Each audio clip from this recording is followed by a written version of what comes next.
Una mujer fue condenada a morir quemada por inmoralidad. El hombre que dictó la sentencia era el padre del hijo que llevaba en su vientre.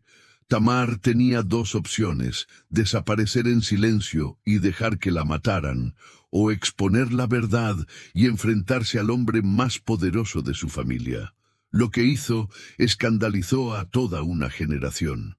Pero siglos después, la Biblia declara algo impactante. Ella fue la justa, no él. Esta historia está en la Biblia, pero casi nadie se atreve a contarla.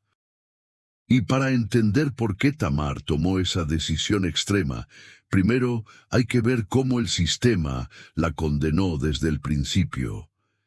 Ella había entrado en el linaje de Judá, el cuarto hijo de Jacob, bajo la costumbre del matrimonio levirato.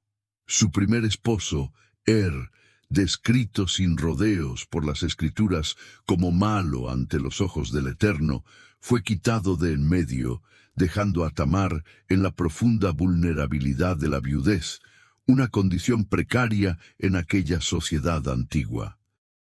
La responsabilidad, según la ley no escrita pero socialmente obligatoria, recaía sobre el hermano de Onán. Esta tradición existía para asegurar la continuidad del linaje familiar del difunto, garantizando la herencia y el nombre. Sin embargo, Onán, motivado por la mezquindad y el deseo de proteger su propia parte de la herencia sin tener que compartirla con un hijo que no sería legalmente suyo, realizó un acto de profunda desobediencia y desprecio al propósito sagrado de la ley levirato. Su egoísmo no solo frustró la esperanza de Tamar, sino que también fue considerado malvado ante el Altísimo. La muerte de Onán, la segunda tragedia en la vida de Tamar, no hizo más que agravar su dolor y su estigma social. Dos muertes en el mismo lecho la señalaron, injustamente, como portadora de una maldición, una sombra que ahora cubría su destino. Judá, el patriarca, observaba aterrado la rápida desaparición de sus hijos, y cegado por el miedo, proyectó la culpa de esta calamidad directamente sobre Tamar, la víctima de la avaricia de sus hijos. La desesperación de Judá, el patriarca, se transformó en un acto de injusticia disfrazada de protección. Quedaba un tercer hijo, Selá, aún muy joven para casarse. Judá, consumido por el temor supersticioso de que Selá también muriera si se casaba con Tamar, tomó una decisión que la condenó al limbo social. Él le ordenó a Tamar que regresara a la casa de su padre, su familia original, y que esperara allí como una viuda, sola y sin propósito, hasta que Selá creciera. Esta orden venía acompañada de una promesa solemne y aparentemente esperanzadora. Espera hasta que mi hijo Selá sea grande, y entonces te lo daré por esposa.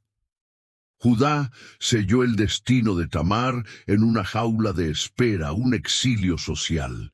Esta no era una espera normal, sino un estado de suspensión que significaba la pérdida de su identidad y futuro. Ella no podía casarse con nadie más, porque estaba legalmente vinculada a la familia de Judá y al compromiso con Selá. El tiempo se convirtió en su enemigo. Las vestiduras de viudez que debía llevar eran un recordatorio constante de su estatus de incompleta, una mujer cuya vida estaba en pausa, totalmente dependiente de la voluntad.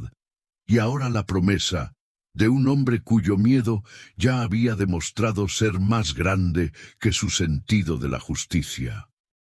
Mientras Tamar sufría la humillación de este regreso forzado a la casa paterna, soportando el peso de ser vista como una posible viuda negra por su propia gente, su corazón se llenaba de una comprensión dolorosa. Su valor no residía en quién era, sino en la continuidad del linaje masculino, y esa continuidad le había sido negada por la mezquindad y el miedo. Este es el punto crucial, donde la injusticia se solidifica. Ella es apartada, no por su falta, sino por la cobardía y el egoísmo de la casa que debería haberla protegido. Qué importante es reconocer cuando la vida nos coloca en una espera impuesta e injusta, donde el tiempo parece devorar nuestra esperanza. Si te has sentido invisible, esperando que una promesa se cumpla mientras el mundo avanza a tu alrededor, conecta con esta historia. Te invito a darle me gusta a este video y a suscribirte a nuestro canal. Así podremos seguir explorando estas profundas verdades bíblicas que revelan cómo Dios opera en medio de la injusticia humana. El sol salía y se ponía sobre la casa de su padre, y los años pasaban lentamente. Tamar, la nuera abandonada, mantuvo su fe en la promesa de Judá. Ella esperó pacientemente, cumpliendo con la orden de llevar el vestido de viudez, un símbolo de su lealtad al compromiso y su derecho no consumado. Pero Judá no tenía ninguna intención de cumplir su promesa. Aunque Selá creció y se convirtió en un hombre, ya no era un niño pequeño. Judá no lo entregó a Tamar. La palabra dada se había roto. Su miedo persistía, y quizás se había convertido en conveniencia. Si le daba a Selá a Tamar, podría perder a su último hijo, o al menos eso creía en su superstición. Este quiebre no fue un simple olvido, fue una traición calculada. Judá había condenado a Tamar a la esterilidad y al ostracismo social, borrando sutilmente su futuro y su derecho a formar parte del linaje. La ley levirato, diseñada para proteger a la mujer y al linaje, fue manipulada para la conveniencia del patriarca. Tamar, que había soportado la muerte de 2 esposos y el estigma de la culpa, ahora enfrentaba una verdad mucho más amarga. Había sido deliberadamente engañada, marginada, y su existencia había sido borrada del mapa de Judá. La espera de Tamar se había convertido en la confirmación de su invisibilidad. Ella no era más que una pieza de un ajedrez patriarcal, y cuando esa pieza resultaba peligrosa, era removida del tablero. La frustración y la rabia justa deben haber ardido en su interior. Ya no era solo la pérdida de un esposo, sino la negación intencional de su derecho, de su único camino bíblico para la redención social, la maternidad y la pertenencia al linaje de su difunto esposo. Judá, en su ceguera y autojustificación, había fallado en su deber para con Tamar y para con sus hijos fallecidos. Es en este momento de máxima opresión y aislamiento que Tamar toma una decisión monumental. Ella entiende que si no actúa, será consumida por la injusticia. Su vida entera, su honor y su legado serían incinerados lentamente por el silencio y el olvido. La estrategia que concibió no fue un simple acto de pasión o venganza, fue una jugada legal, una forma de obligar al sistema a reconocer su derecho negado. Ella buscó justicia dentro de las únicas reglas que le permitían tener voz, aquellas que Judá, el mismo que la había traicionado, entendía. El escenario para esta confrontación silenciosa se preparaba justo cuando Judá, buscando algo de consuelo o distracción, tras la muerte de su esposa, la hija de Súa, se dirigía a Timnat para la esquila de sus ovejas, un evento que combinaba trabajo y celebración. Tamar percibió la ventana de oportunidad, el momento preciso en que Judá estaría emocionalmente vulnerable y físicamente alejado de la moralidad estricta de su hogar. Ella se levantó de su asiento de ceniza social, desechó las ropas de viudez que la marcaban como la que espera por el hijo de Judá. y se vistió de manera radicalmente opuesta a su identidad forzada. Cubrió su rostro con un velo, no para ocultar su vergüenza, sino para ocultar su identidad y transformar su apariencia a los ojos de un hombre que ya no la veía.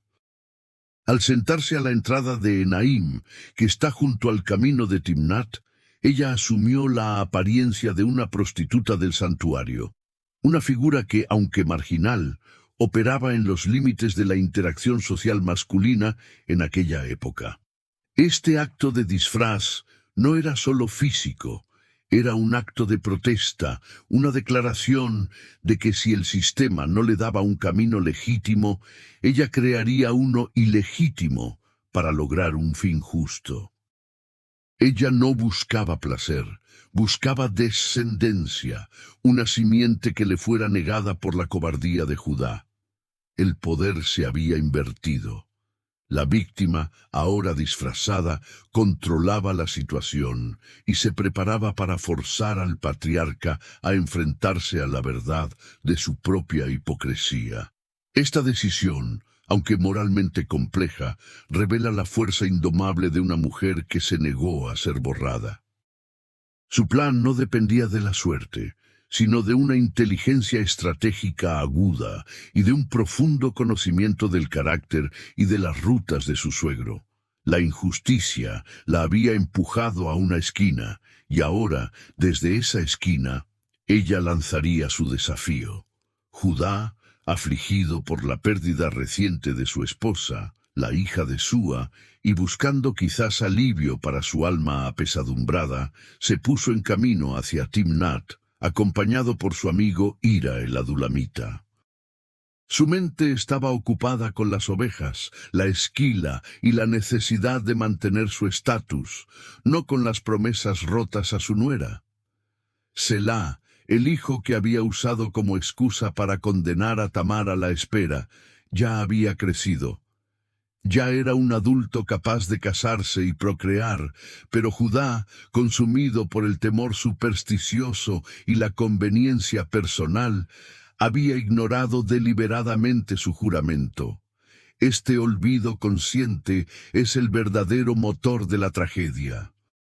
La negación de Judá a liberar a Tamar o a cumplir su palabra había empujado a la mujer a una situación desesperada.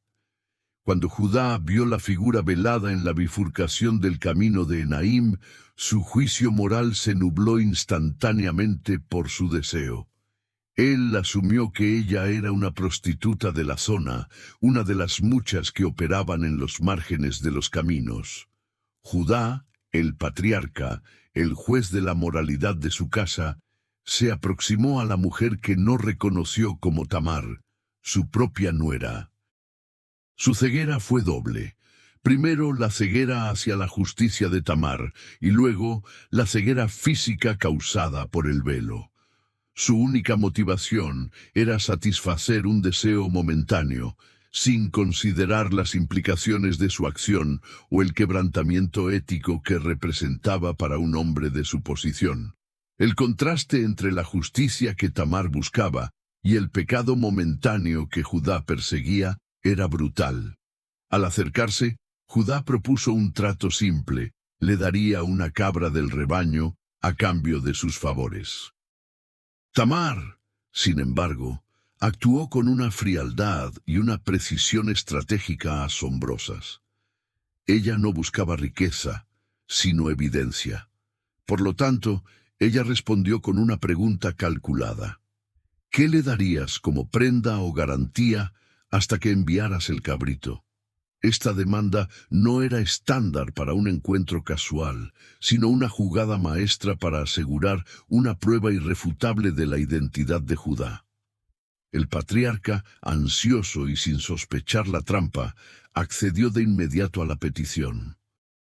Tamar entonces solicitó los objetos que no solo lo identificaban, sino que representaban su estatus y autoridad dentro de la sociedad. Ella pidió su sello, su cordón y el cayado que tenía en su mano. El sello, o anillo de sello era la herramienta más personal e intransferible de un hombre. Era su firma, su identidad legal, su poder para autorizar documentos. El cordón era el collar o la correa que se usaba para llevar el sello colgado y por lo tanto inseparable de su autoridad.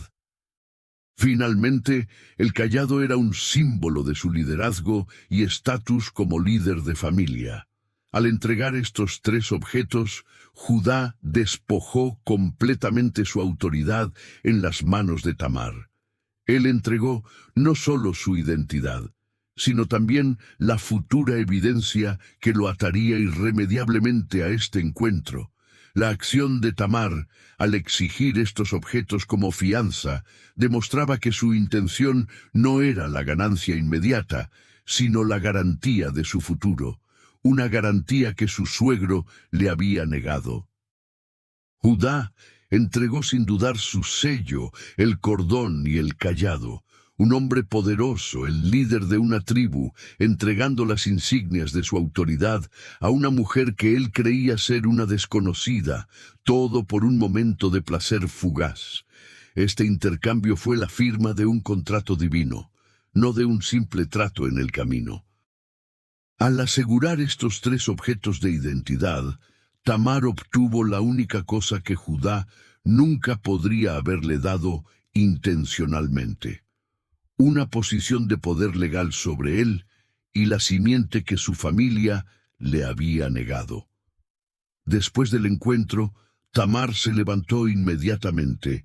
Ella no se demoró en el camino, sino que actuó con la misma rapidez y determinación que demostró al idear su plan. Una vez lejos de la vista de Judá, ella se quitó el velo y las ropas de su disfraz y se puso de nuevo las vestiduras de su viudez, el uniforme de su humillación y de su promesa pendiente. Con esta acción, Tamar selló la verdad de su identidad, asegurando que cuando llegara el momento de la confrontación, no habría duda de quién era la mujer y quién era la víctima original de la injusticia. Ella regresó a su aislamiento, pero ahora con una esperanza viva y una evidencia incriminatoria oculta. ¿Alguna vez sentiste que para alcanzar la justicia tenías que tomar un camino que te exponía a un juicio severo? Comenta aquí: yo sé lo que es estar contra la pared. Es un recordatorio de que a veces las circunstancias extremas demandan acciones extremas. Al día siguiente, Judá cumplió su parte del trato, aunque con una ligera incomodidad. Él envió el cabrito prometido a través de su amigo, Hira el adulamita, con el propósito de recuperar sus preciosos y vitales objetos de identidad. Judá quería eliminar rápidamente el rastro de su error y, más importante, recuperar su sello y su cayado. Hira viajó hasta Enaim y comenzó a buscar a la mujer que Judá había descrito, preguntando a los hombres del lugar: ¿dónde está la mujer que estaba sentada junto al camino en Enaim? Sin embargo, la mujer con velo ya no estaba. Tamar se había desvanecido tan silenciosamente como había aparecido. Los hombres del lugar respondieron con una honestidad desconcertante: aquí no ha habido ninguna prostituta de santuario. Judá, al escuchar el informe de su amigo Hira, se sintió doblemente estafado. Había perdido sus objetos y no podía recuperar la cabra. Su primera preocupación fue evitar la deshonra pública, el ridículo. Él razonó: que se quede con ellos, no sea que seamos avergonzados. Mira, yo he enviado este cabrito, y tú no la has hallado. Judá asumió que la mujer lo había engañado para robarle y decidió cerrar el capítulo para proteger su reputación. Lo que Judá no sabía era que el cabrito y los objetos eran triviales en comparación con la semilla que había plantado. La semilla de la verdad ya estaba germinando y pronto daría frutos visibles para que nadie pudiera negarlos. Pasaron aproximadamente 3 meses, un período de tiempo que suele ser suficiente para que la evidencia de la vida que crece en el vientre se haga innegable. Durante este tiempo, Tamar mantuvo su secreto, viviendo bajo la sombra de la viudez forzada en la casa de su padre. Pero los rumores, como siempre, tienen alas rápidas y venenosas. La noticia de que Tamar, la nuera de Judá, había fornicado y estaba embarazada, llegó a oídos del patriarca. La comunidad, al verla con el vientre abultado, no pudo concebir la posibilidad de que un hijo fuera de un matrimonio concertado, y la catalogaron inmediatamente como culpable de una inmoralidad terrible. Es importante notar que Judá no reaccionó con una investigación o una pregunta, sino con una furia puramente hipócrita. Él había pecado públicamente en el camino y ahora, ante la noticia del pecado aparente de Tamar, se convirtió en el juez más severo. Él no consideró la injusticia previa, la promesa rota que había empujado a Tamar a esta desesperación. En un acto de indignación moralista, Judá sentenció sin piedad: «Sacadla y que sea quemada». La condena a la hoguera era la pena máxima para la nuera de un sacerdote o un hombre de posición que deshonraba a la familia, y Judá, para salvar su propio honor mancillado, estaba dispuesto a sacrificar la vida de Tamar. El hombre que la había embarazado era el mismo que firmaba su sentencia de muerte, un clímax de injusticia que estaba a punto de volverse contra él de la manera más devastadora y pública.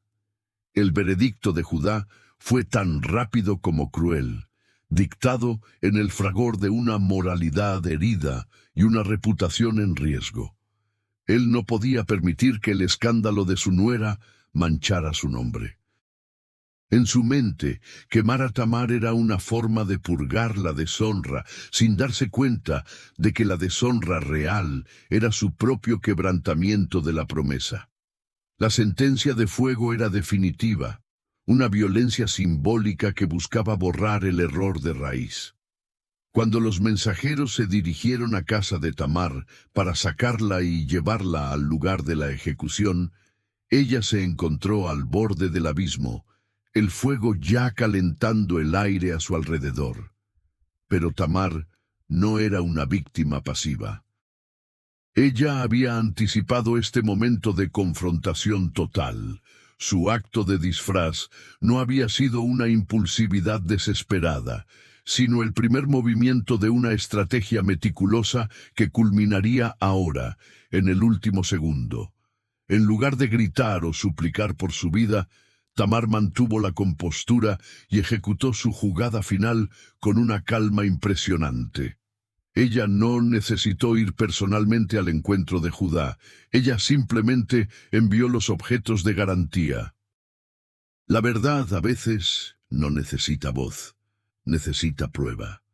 Tamar confió los objetos a un mensajero y le dio instrucciones claras. Ella envió a decir al que la había sentenciado a morir: «Del varón cuyas son estas cosas he concebido». Y no solo afirmó la paternidad del niño, sino que lanzó el desafío: «Mira ahora, ¿de quién son estas cosas? El sello, el cordón y el cayado». El peso de la evidencia cayó sobre Judá como un rayo. Él estaba sentado, esperando la confirmación de la ejecución, complacido con su papel de juez justo, cuando los objetos fueron puestos ante él. El contraste entre la sentencia de muerte y los 3 objetos de su identidad era abrumador. Judá no tuvo que pensarlo mucho. El sello, con su grabado personal e intransferible, el cordón inseparable de su autoridad, y el cayado tan distintivo, eran pruebas de que la mujer que él condenó a la hoguera era la misma mujer con la que había estado en el camino de Enaim. El velo había caído en ese instante, revelando no solo la identidad de Tamar, sino la profunda hipocresía de Judá.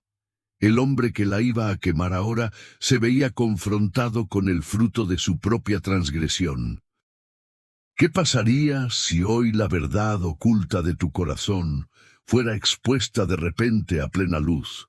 El silencio debe haber llenado la corte improvisada de Judá. Un silencio más ensordecedor que el grito de condena.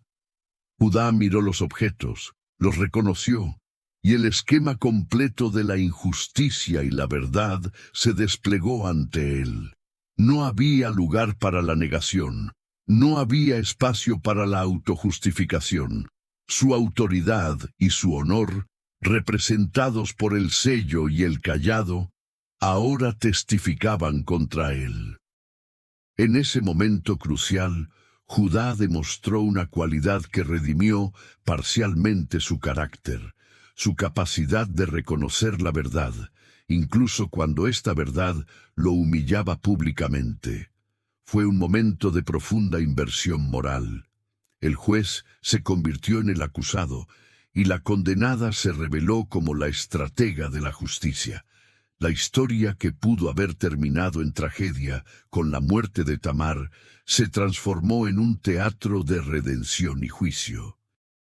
Judá, con una voz probablemente quebrada y un corazón humillado, pronunció las palabras que salvaron la vida de Tamar y la elevaron a un estatus de justicia superior. Si has pasado por un momento donde tuviste que tragarte tu orgullo para reconocer un error grave, te entendemos. La verdad es una espada de doble filo. Judá hizo una confesión que resuena a través de los siglos. Él no dijo, Tamar me engañó, o ella se aprovechó de mí. Él miró a los que lo rodeaban, a los que estaban listos para ejecutar la sentencia de fuego, y declaró con una autoridad ahora mansa, más justa es ella que yo, por cuanto yo no la di a mi hijo Selá. Esta declaración fue una admisión pública de su fracaso moral y su traición. Judá admitió que la acción extrema de Tamar era una respuesta directa a su propio incumplimiento del pacto levirato. Él había negado a Tamar su derecho legítimo a la simiente y al linaje, y ella, usando la única vía que le quedaba, se había asegurado ese derecho directamente del patriarca. El concepto de justicia bíblica se invierte aquí dramáticamente. Tamar, que utilizó un disfraz de inmoralidad, fue declarada justa, mientras que Judá, el líder y juez, fue expuesto como injusto. La sentencia de muerte fue revocada instantáneamente. La vida de Tamar fue perdonada, no por misericordia, sino por el reconocimiento de su derecho. Comenta, la justicia siempre prevalece. Si sientes que esta historia valida la necesidad de que la verdad salga a la luz. El resultado de esta confrontación no fue la destrucción, sino la legitimación. A partir de ese día, Judá nunca más tuvo relaciones sexuales con Tamar, respetando su nueva condición y el reconocimiento público de su superioridad moral. La vida de Tamar no solo fue salvada, su honor fue restaurado. Su historia se había convertido en un testimonio de cómo el Dios de Israel defiende a los oprimidos que se niegan a desaparecer en el olvido. La justicia de Tamar no provino de la obediencia estricta a la ley ceremonial, sino de una profunda adhesión al espíritu de la ley levirato, la continuidad de la promesa y la protección del linaje. Ahora Tamar estaba verdaderamente integrada en la casa de Judá, de una manera que su primer matrimonio nunca lo había logrado. Judá, por su parte, aprendió una lección de humildad que transformaría su carácter y su liderazgo. La hipocresía fue desmantelada por la evidencia y la confesión. Este giro de los acontecimientos prepara el escenario para el legado final de Tamar, probando que su aparente escándalo no fue un final, sino un nuevo y poderoso comienzo, asegurando su lugar en la narrativa central de la redención. El tiempo pasó, y la vida de Tamar, ahora validada por la confesión de Judá, se desarrolló hacia su culminación en el parto. La semilla que había obtenido a través de su audaz estrategia se manifestó como una bendición doble. Tamar concibió y, llegado el momento, se descubrió que llevaba gemelos en su vientre. Este parto fue tan dramático y significativo como el encuentro en el camino de Enaim. Durante el alumbramiento ocurrió un evento extraordinario. Uno de los bebés extendió su mano, y la partera, reconociendo esto como la señal del primogénito, ató un hilo escarlata alrededor de su muñeca para marcarlo.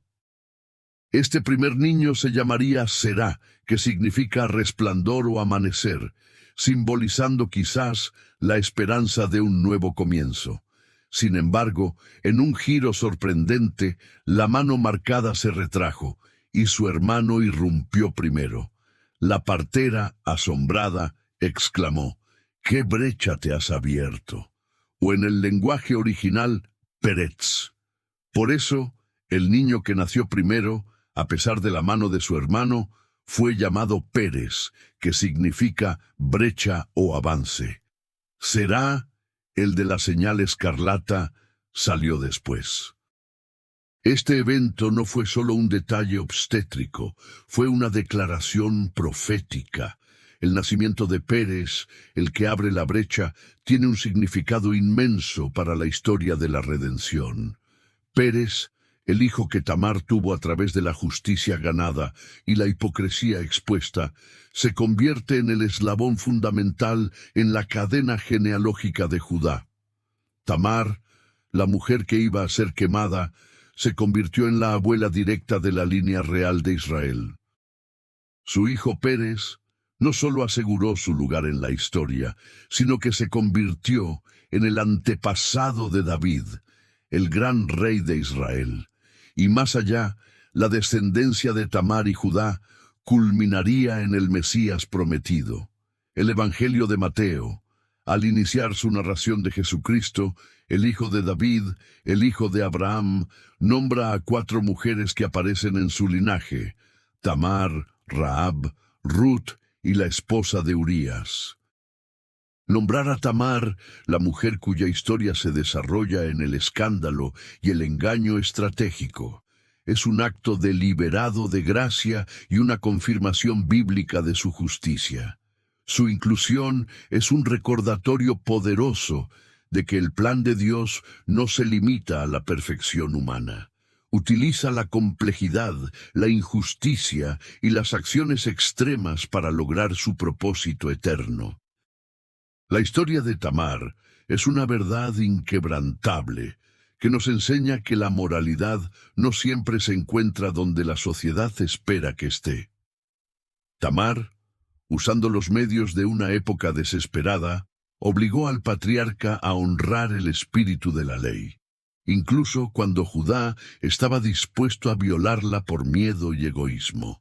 Ella buscó una descendencia legítima, la única forma de escapar de la muerte social y la invisibilidad. Su enfoque no fue el de una mujer abandonada que se rinde, sino el de una estratega que lucha por su derecho y su futuro.